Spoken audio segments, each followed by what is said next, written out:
Welcome to Pressure Point. Today we're joined by karate athlete Rochelle Walters, who's currently ranked 8th in the world and European vice champion.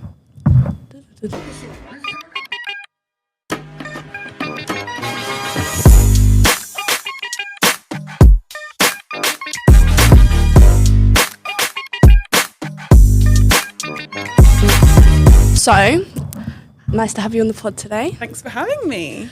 So I just want to start with, take me back to how you started. Like, how did you start karate? So karate has always been in my family. I started at the age of 7 or 8, and I started at 7 or 8, and I remember like running in. Obviously, my club is run by my family, so I remember running in, seeing all my family there, and then thinking, "Oh my gosh, like she's actually starting karate." But like I said, you know, my cousins, my brother, my uncles, they've all done it, so it was just the natural pathway for me. It was just destined for me to do karate, and yeah, that's kind of how I got started. So when you say it's run by like your family and your cousins and this and that, how was that relationship in and outside of karate? Like, what was the difference and how did you like cope with it? Yeah, so I've always had my family around me, training with my family. I train now with my brother. My coach is my dad. So I've always had that kind of support from my family.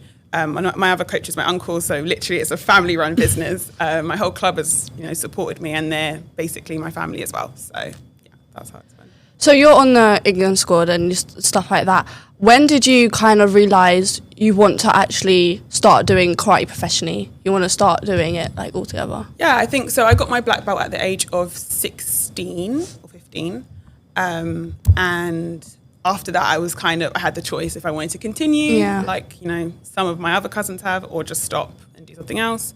So I continued training, and then I realized, I kind of want to continue, competing, see where that takes me. And then I got my first England cap at 18.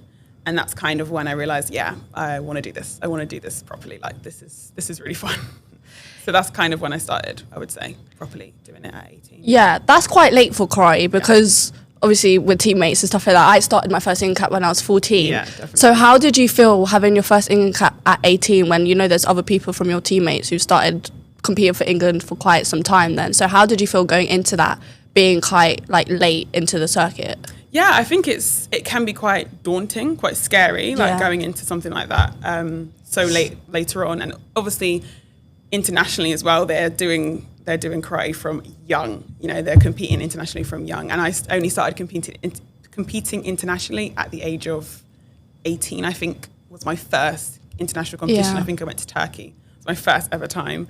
So yeah, it was very daunting, very scary. But like I said, it's kind of the time when I fell in love with it. So it was good. I as much as it was late, it was a good experience. You said your first international comp was Turkey.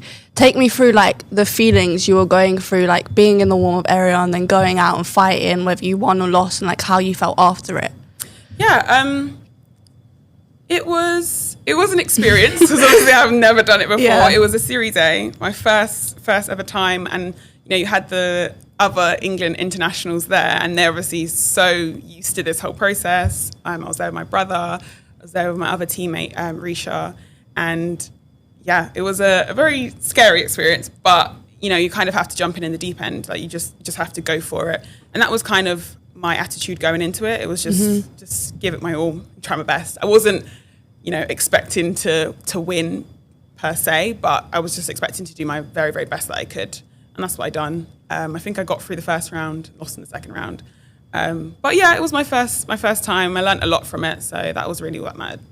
So people don't tend to like understand karate and stuff like that. So for them to know, like, just tell them how like the point system kind of goes with karate, so they kind of are like understanding. Because you said you went through one round and then lost a second. That's quite good for your first international comp. Yeah. So just kind of like let them know how it kind of goes. Yeah, so it is quite complicated to explain. Yeah. So you usually, it's like a draw, and when you win, you go through to the next round. It's like a knockout system. So when you lose, you're out. So that's kind of how the draw works. And then, so the further along you go, so you want to get to like 5 rounds. 5 or 6 means like a final. I think 5 or 6. So yeah, the further along you go, obviously the better you do. There's also a chance for repechage, which is like where you fight whoever gets into the final. This is very complicated. Yes, this is very complicated. Whoever gets into the final, the people that they beat will fight each other for the bronze medal match. Yeah. So yeah, it's a bit of a process. But like you said, like getting through a round at your first ever Series A is a big achievement. Yeah. And people don't realize how difficult it actually is. It's really hard because you're fighting people from all around the world. It's obviously not a world championships, but you're fighting people from all around the world who have been training for how long, different ages. So yeah, it's a tricky task. Yeah, karate is very tricky, and especially being a martial artist and being a female martial artist. How were you coping with it? Because you say you had your cousins and your dad and your brother, and you're obviously the only female out of all of them. Yeah. So how was it like being the only female martial artist in your family? Yeah, I mean, I kind of like it because, I feel like there's no one else like me. I'm doing my own thing, I'm writing my own story. So I like it, but there obviously are times, there are difficulties that I have, there are struggles as a female that you are going to go through. But I think my team, my coaches are all very understanding of that and very supportive of like everything I choose to do. So I think as much as I'm the only female, I quite like it. It's good. So you being the only female, do you feel any like pressure put on you, like having, let's say, like the Walter name and stuff like that? Because your dad is your coach as well, and we'll move on to that as well. But do you feel like you have any pressures put onto you being the only female? I wouldn't say I have pressures as the only female. I would say maybe there was a slight pressure as like Walters, like as the Walters name. Yeah. But I think, my cousin's obviously previously a world champion, but that's his story. I'm writing my own story now. I'm doing my own thing. And karate has changed. It's not the same as it was back then. So now I'm just writing my own story and doing my own thing. So yeah, I tend to just ignore those pressures and just have fun and enjoy it. That's why I do it. So yeah.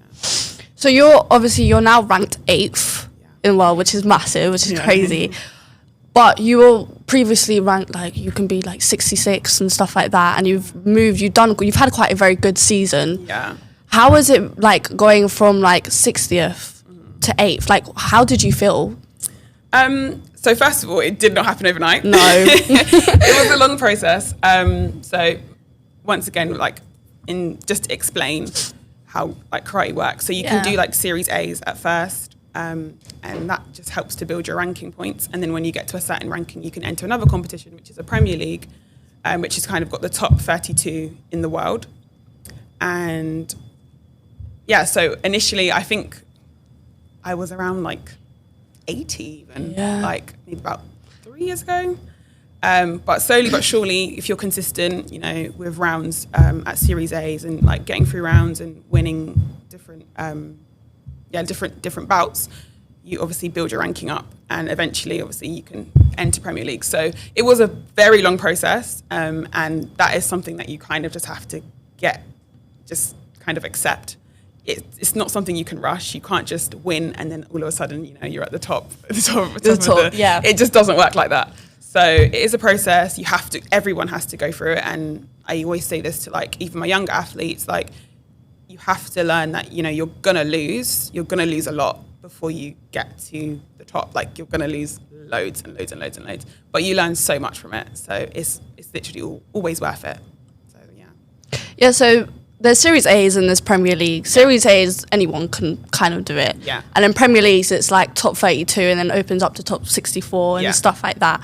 Your first Premier League was in 2023 in Rabat. Yeah. How is it going into your first Premier League with like the top 32 and you've moved up and everybody's like, whoa, who is this girl? Like, how is it going into it? I think it was similar just to kind of how I approached my first ever competition. Yeah. I was just kind of like, I'm going to do my very, very best.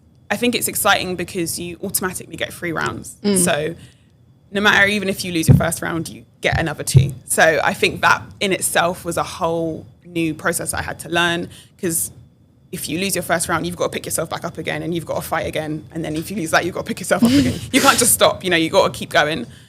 So I think going into that competition, that was exciting, to be able to have 3 rounds of fights, and also like to see the best in the world. Like obviously at a Series A, you don't get to see these people fight. No. Like as much as I love to compete, I also love to watch karate. And when you're at a Series A, you don't get to watch the top people fighting. So being at a Premier League, my first ever Premier League, I actually get to see these people that I only see like on Instagram or something like that. I actually get to see them in real life, like fighting and doing like amazing stuff. So I think it was a really good experience.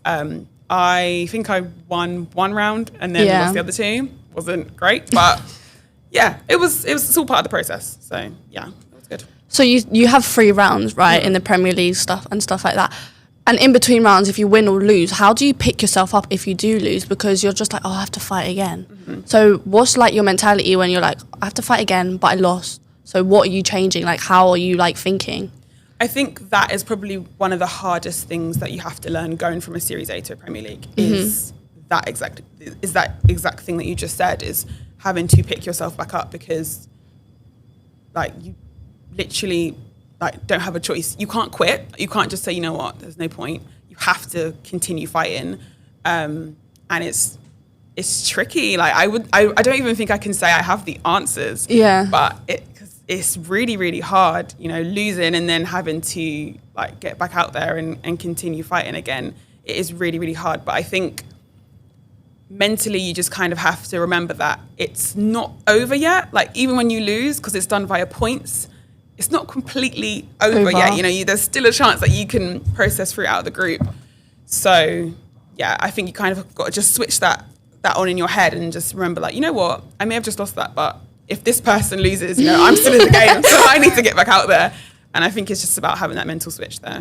So that was 2023. Mm-hmm. And last year, 2024, was kind of when you were like really in the circuit. Yeah. Because you had Paris silver and then you were vice European champion. Yeah. Let's talk about Paris first. What was the atmosphere like?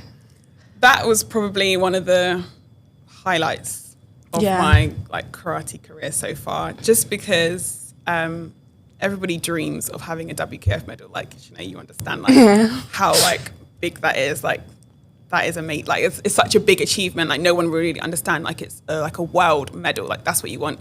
Obviously we compete internationally all the time, but a world medal is like serious. So that was my first ever world medal, and I just remember being in Paris and everyone cheering for me, and like people I don't even know. It was crazy, but it was all part of like the experience. It just made it so special. And yeah, I just remember my dad crying. I was crying. It was a very Everyone was crying. Everyone was crying. It was a real emotional time, but like yeah, especially because it came off the back of like a really poor performance I had like the 2 months before. Yeah. So having that like massive achievements 2 months later was really, really amazing. So people don't know, but when you go to like one of the world championships and stuff like that, finals and elimination rounds are on 2 completely different days. Yeah. So how did you prepare yourself being in that warm-up area, going to fight, knowing you're in a final, everybody's watching you, it's only one tatami, everybody's looking at you. So how did you feel? Yeah, I think the first thing I would say is the warm-up area is completely different. There is nobody there. There's literally you, obviously your opponent, a few other people, so it's quiet in there. When a warm-up area is normally loud. Everyone is screaming, everyone's doing their own thing. But obviously finals day, it's so quiet, so you're literally just in the zone. You feel like, not a pressure, but you feel like this kind of anxiety and this kind of like, oh my gosh, like, this is really about to happen. And then when you're out there, there's lights, there's loads of people, cameras everything in your face. It's a lot. It's a lot to manage, and that was kind of my first like proper time in a final. Mm-hmm. So it was very, like I said, daunting, like quite scary. But you kind of just zone in, like you just kind of get into what you're meant to, what your job is, what you're meant to be doing. So I think I just like normal, like any other fight, eventually you just zone in and realize, I know what I'm doing. I do karate. This is normal. This is fine. Yeah, so you lost that fight. I did. But it's fine. It's okay. How did you feel after? Because there's still people looking at you and other people are cheering on the other girl and you're walking back to your dad. Yeah. How are you feeling? I think that silver is a bit of a tricky one. Yeah. So for that particular medal, I think that time I actually felt okay, which is unlike the other silvers I've had. I didn't feel okay. This one I did, because it's kind of like I've already achieved so much. Like from the day before, I had so many great rounds and so many great fights. And so for me, it was like, you know what? You've done good. Like, be happy. Like, be proud. Like, I know you've just lost this, and we would have loved to have taken the gold. But like, be proud of what you've done. Like, you've put your name on the map. Like, people will remember you. People know who you are now. So for me, as much as I lost, I was still quite proud of myself and what I achieved. So later on in that year, it was Europeans in Croatia. Yeah. You were vice champion then. Yeah. How were you feeling? Because you were now on the market. Everybody knew who Rochelle Walters is now from that silver that you had earlier on in the year. Mm-hmm. How are you feeling going in the eliminations, knowing people know your name? Mm-hmm. Well, the little backstory to that would be 1 week before that, I went to Egypt for a Premier League, and I done terrible. I lost every single round. Terrible. I think that was probably like one of my lowest like moments in my karate career, like one of the lowest moments. And I just remember being like, I've just lost 3 rounds and I'm about to go to the Europeans next week, and like I don't have time to fix anything. Like, this is it. Like, I'm going to go there and I'm going to lose just the same way I've lost here. So going into it, I was kind of like, oh, I'm just going to try my best. Like, there's nothing I can do. But I think having that attitude sometimes is really helpful, because you're like, I don't care what people think about me. I don't care if people are watching me. Like, I'm just going to do whatever I can do and just do the best I can. And I think having that attitude is what actually allowed me to get through to the final and obviously become a vice champion. But yeah, the whole process was tricky. It was tricky. So in that process, how are you like, I'm going on that flight and I'm going to fight. I've just lost all my fights a week before. Mm-hmm. How are you feeling? Honestly, yeah, that was one of the lowest moments. Like, I remember after competing, just speaking to my dad is my coach, obviously. So just speaking to my dad, like, I don't know what I'm going to do. Like, I don't have time. Normally, you have time to make corrections. You know, you've done this wrong, so we're going to work on this for the next few weeks. Make sure that, that's not a problem. That's what you normally would do. But in this circumstance, I've gone to Egypt for map time to prepare myself for this. I've lost every single fight, and now I have to go here, and I don't know what's going to happen. I don't know how I'm going to perform. Am I going to perform the same as I did in Egypt? Am I going to do worse? Like, you literally don't know. So going into that, it was really hard to like pick myself like up, and I had to go. It's not like I can turn around and be like, no, I'm not going. I'm going. I paid for it already. I've already paid for it. I'm going. So yeah, it was really, really hard to pick myself back up and just be like, you know what, I'm going to just do the best I can and hope that it's enough. If it's not, it's not. We go back to training, but I'm just going to try my very best and just hope that it's enough. And you went into the final, that competition, after just losing back to back. How were you feeling when you got into that final? It was a massive achievement, and I felt really, really good that I'd managed to achieve this, especially off of the back of that. It was kind of like a confidence boost as well. Like, you know what, I actually can do this. Like, when the stars align, it can work out for me. So went into that feeling really, really good. So you went in, this is, people don't know, but for the England squad, you don't have your normal coach. You don't have your dad as a coach. Then, so having a different coach, how was it going into the final, having a different support system behind you? What was the difference? I think I have a bit of a different opinion on this to like other athletes, but I think your coach is there to, like, obviously you want to have your home coach. Like, I would prefer to have my dad in my chair always, because we just always on the same page. He trains me, he coaches me everywhere. It just would make sense. But I think leading up to the Europeans, I think it's also important to train to coach yourself. So you need to just get on with it. You need to see things the way a coach would as well and be able to adjust and adapt.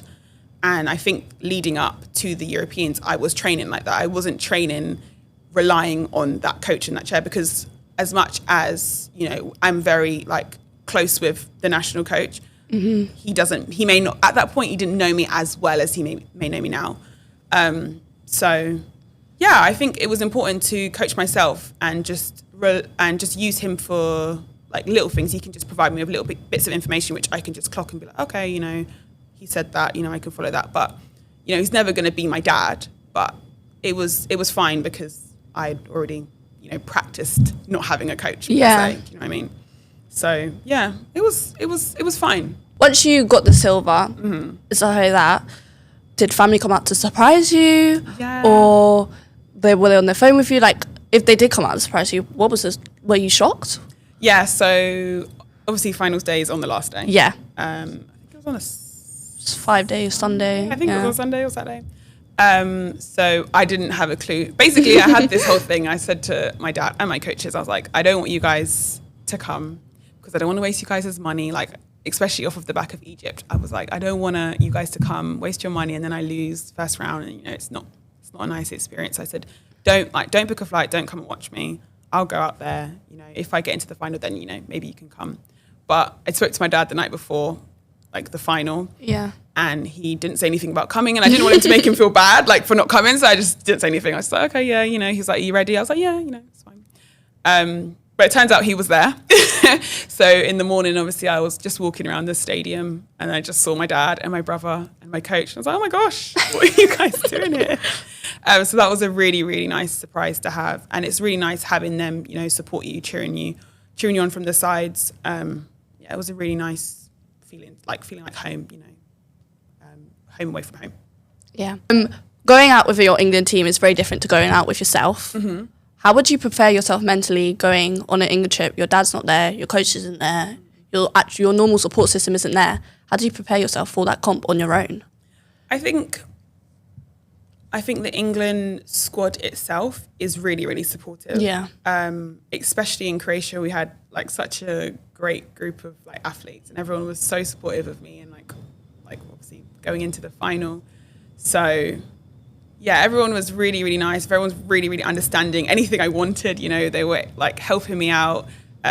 So yeah, I think I would follow my normal processes that I would, you know, what I would do the night before or the day before. And everyone was just really like accommodating to me, and just, yeah, anything I kind of wanted, everyone was really supportive of. So it was really nice to have a really good squad around you. So I think that's really important as well. And we're going to move on to this year.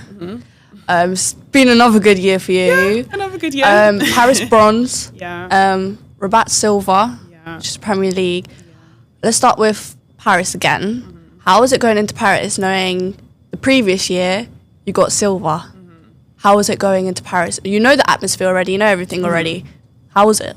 This one was an interesting one because I can say, oh, you know, I didn't feel pressure, but I did. Yeah.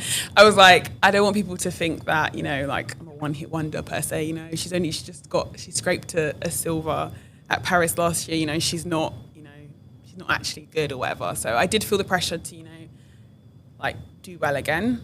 But I handled it well. I didn't show that I felt the pressure of that, and I handled it well. And I just went into that competition again, just doing me, you know, just gonna go out there, I'm gonna do my very best, and relying on my training. You know, I've been training for this, so I should be able to go out there and just perform, you know, do my very best, and it should be enough, you know, and it happened to be enough. So happy days. Like I said, the atmosphere in Paris, I think it is probably the best in the world. It is amazing. The stadium is quite small, so you really get to hear the crowd around you when they're cheering for you, and I had made quite a few like French friends, so they were all there cheering for me as well. So that was really, really nice. Like the atmosphere was really, really good. And I always say that like as much as a silver is better than a bronze feels better because you end on a win. For it. Yeah, you end on a win. And yeah, so with a silver, obviously you end the last fight you have, you lose. Whereas with a bronze, the last fight you have, you win. So you kind of end the competition on a high. So yeah, I was pumped up. I was buzzing after that. It was a really good, I think, one of the top experiences, that I've had in my karate career. So in karate, it's like weight categories. I know the heavyweight plus 68. Yeah. And when you get to the finals, you kind of are fighting the same people over and over again because you are the best of the best. Yeah. And you've fought the same Spanish girl quite a few times now. Won some, lost some. How are you every time you go into a fight with her? How do you mentally cope with it? I wouldn't say I have the answer to this. Like I said, I'm not perfect. I'm still learning a lot about myself, a lot about, my mentality and how I go about things.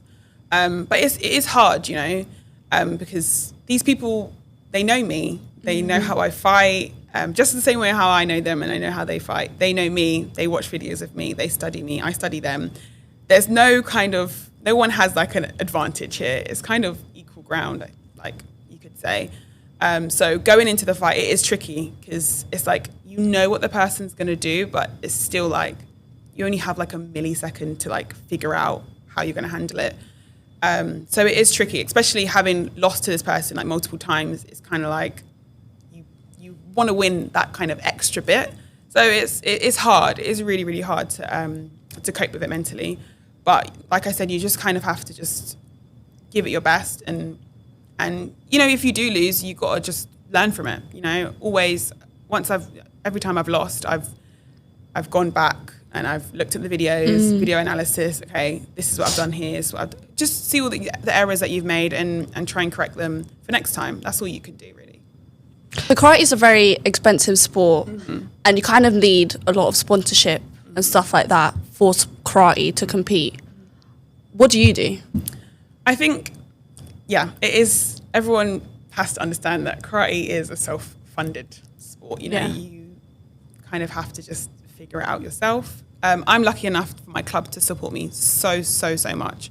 They support me with like a lot of the expenses that I occur from travel, from training. I'm really, really glad to have such a supportive club. And also I have a kit sponsor, SMI, who sponsor all my kit, what I wear, which is like really, really helpful because how expensive kit's pads expensive. Are. Pads, gi, everything is so expensive. So to have the support of like obviously my club for like competitions and then my kit sponsor is really, really helpful. No one understands how expensive things are, and having these people support you, it helps so very much. But it obviously doesn't cover everything.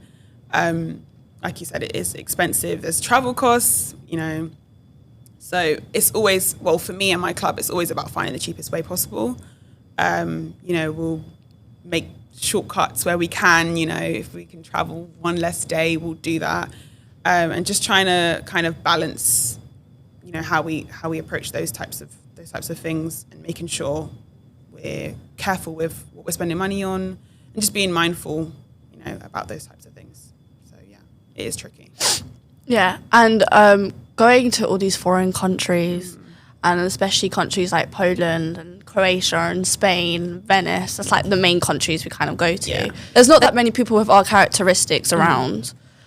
And how do you feel walking around that stadium, walking around these countries, knowing there's not many people that look like us?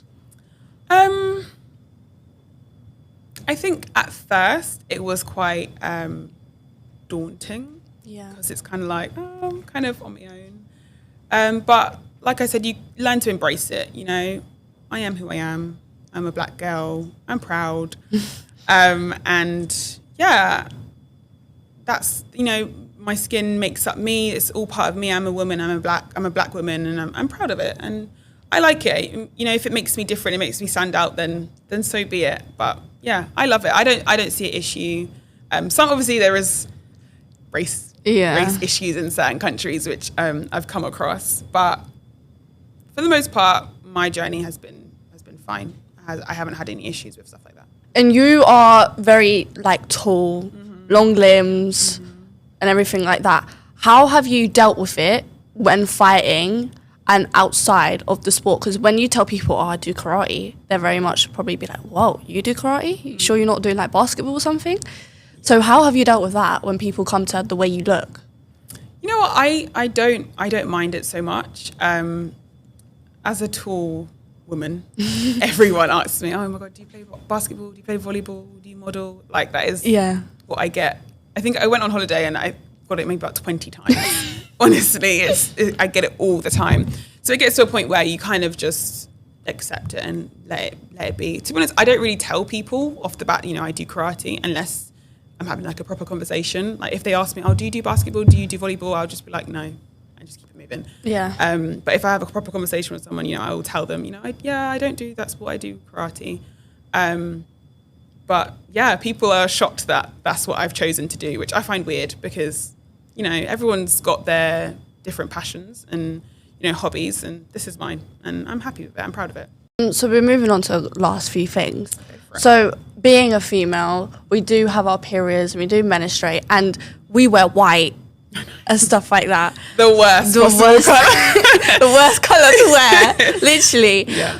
How do you deal with being on your period when doing karate? I think it is hard. It's very hard. I think for me, it's more when I'm training that I struggle more than competition. I think with competition, because I have so much adrenaline running through my body, I'm usually okay. Yeah. Even when I'm on my period, I'm usually okay. But I think training is where it's a little bit difficult because, obviously in training you don't have adrenaline. You're just training.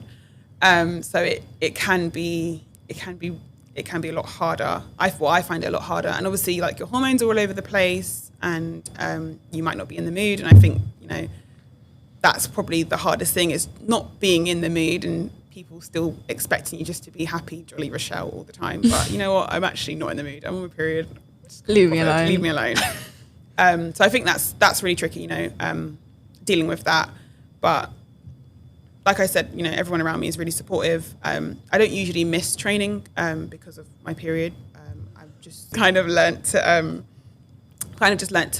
cope with it, just to deal with it. And yeah. Your dad's your coach. Yeah. We know how it is. We do. We know how it is. We know how it is. We know how it is. That's my coach as well.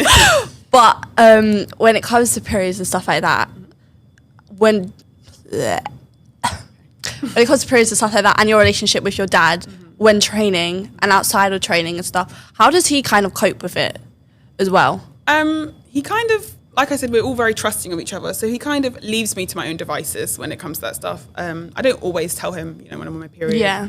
I would only tell him if, like, he needed to know for whatever reason. But I think I've got to an age where I can manage that kind of stuff without, my dad's help. And yeah, he's very understanding. If I needed to not train for whatever reason, he's very understanding of that, and wouldn't push me to do something that I couldn't do, because he trusts that when I say I can't do something, there's a reason. He will understand. So yeah, he's very, very understanding of all those things and supportive of it. So yeah. So your family, so you have Leon, your cousin, who's world champion, and then you have your brother, and you have your dad. Yeah. When it comes to like training, because sometimes they'll pop in training every now and then, your dad is always there and your brother. And when you train with your brother, like in and outside of training, is there kind of competition there? Because you both are competing now, he's back to competing. Is there kind of competition there in and out, like friendly competition, or is it like, I'm better than you? I think me and my brother have probably the best relationship that you could have with a sibling. Honestly, he is literally my best friend. So he is my training partner through and through. Every Wednesday we are training together. We're training together. Like, I literally don't partner with anyone else other than him. Like, we are training together constantly. Tuesdays we're training together as well. So it's not a thing where, I'm better than you, or we're competing like that. We literally just push each other to the best of our ability. Like, both of us push each other like as hard as we can, because we both really want the other person to do well. Yeah. So it's really nice. I love having him. I love having him as my training partner, because obviously he's so supportive of everything I do, and obviously he's back, like fully back in competitions. I get to do that for him as well. So it's a really nice like mutual support that we have there. So yeah, I really love training with my brother always. So the season's back on now, and we just came back from a comp last week. How are you feeling for this new season? Yeah, I'm feeling good. I think it's really weird for me because usually, obviously, the season would end and then I'd kind of start back in January. But because obviously got the Worlds at the end of the year, it kind of hasn't really ended for me. Like it's just kind of just rolled on in, just going on. So yeah, I'm excited. I've been training like normal, you know, like I always do. Just head down, getting in there, getting those hours in. So yeah, I'm looking forward to what this season has. I have high hopes for myself. I have high expectations of, you know, what I want to achieve. And just gonna hope that I can grab some medals this year and achieve what I hope to achieve. So you automatically got qualified for World Championships. You don't have to go to the qualifiers and stuff like that. Thank God. How was that feeling getting that letter being like, Rochelle Walters, you've made World Championships in Cairo? So before, obviously, you kind of have like a feeling because you can see from like the ranking where you are, like where you sit, so you can kind of gather, you know, that you probably will qualify. But actually, obviously, getting the letter and officially qualifying, such a relief.